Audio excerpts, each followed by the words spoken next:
In this day and age where budgets are cut, the insurance and healthcare issues are being discussed from the federal level to the local level, it's refreshing to know that the county is working with our federal government to try to connect students and youth with actual healthcare opportunities.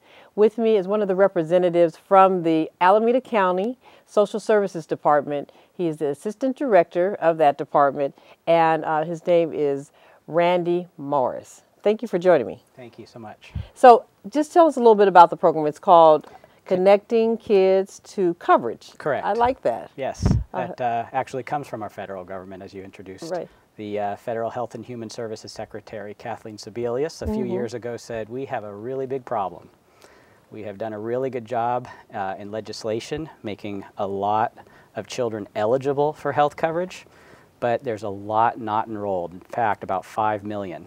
And so a challenge was issued, and Alameda County said, we want to take that challenge and do a better job enrolling those children who are eligible. Now, I actually attended a briefing with the White House Public Engagement Office, and they actually were talking about this program, and that they were saying that they were in the policy development phase, and now they're in the implementation. So what you were just saying is like actually getting it's one thing to have policy, now it's getting the people actually connected with the coverage. So it's 1 million, I think 1 million students they're trying to connect across the country? Well, the data that came from the federal government was actually that there's 5 million children in the United States who are eligible for health coverage but are not getting enrolled.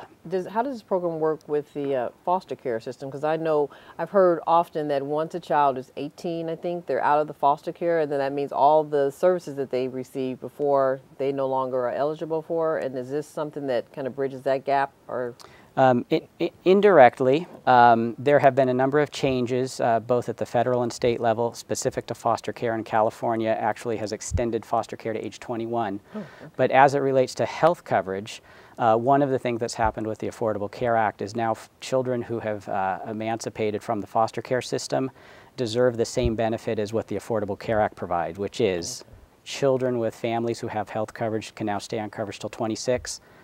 Soon, children who exit foster care can have health coverage to 26. Oh, wonderful. So what are the steps for someone that's watching, that's interested or want to find out if they're eligible to become a part of the program? Sure. Well, I think one of the most important messages is to not assume that you're ineligible. There are a lot of myths in the community based on who knows what. Urban legends. Correct. And a couple I think that are worth naming is, one is it is not correct that if you have a job, you are ineligible for public health coverage. Many people who have minimum wage jobs or part-time jobs still can meet the criteria. The other is that just because you own property or you have a car, maybe you were doing well at one point in time but then lost your job, there's, I think, a myth out there that you therefore are ineligible, and that's not true.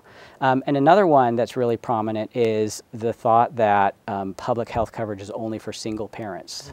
You can be an intact family. You can be a two-parenting family. So for these and other reasons, we just want people to call us and walk through what is a very complex process and help us help you. Is there a website that they can go to as well? You can go to the Alameda County Social Services Agency website, but what we're very excited about is we actually have an ad campaign going on in the community in Oakland, which has a child, their parents, and a grandparent displaying signs that say, cover your family, with a phone number, which is 510-COVER-US, and we have people during business hours answering that phone, really trying to focus on making it easy to call us to help with the application process. Thank you for coming to update us on that program. Sure. I mean, I love that, connecting kids to coverage. Yes, thank you. Thank you for all your work you're doing. You've been watching Spotlight with Shonda Scott. Today our spotlight was on a wonderful program that's a national program, but Alameda County Social Services are implementing it for Alameda County and Oakland. It's called Connecting Kids to Coverage. And it's a way to help with the full service community school program at the Oakland Unified School District, where we have community schools and thriving students. Thank you for joining us.